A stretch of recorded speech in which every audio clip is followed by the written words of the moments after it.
Parkdale yarn facility in Gaffney, South Carolina.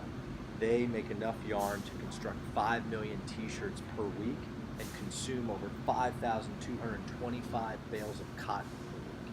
We had the privilege to visit this facility, and as you can see here, the cotton is spun into yarn, which is then used to knit fabrics.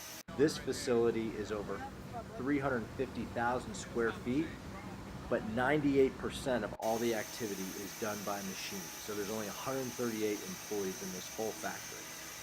Next, the yarn is transferred to the second step in the supply chain, which is knitting. Here you see all this yarn being knitted into fabric.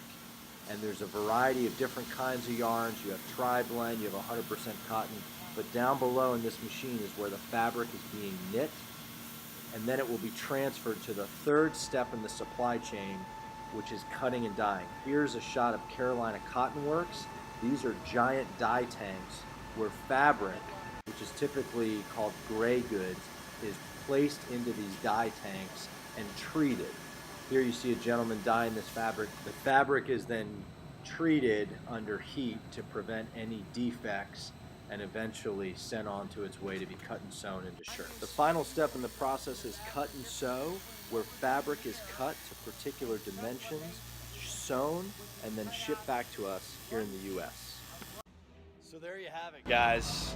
The supply chain of a cotton t-shirt in about a minute and a half. So the next time you're walking down an aisle and you reach for the basic cotton tee, have a little bit more insight and a little bit more appreciation into the amazing amount of technology, manpower, and innovation that goes into producing these kinds of garments. Take it easy.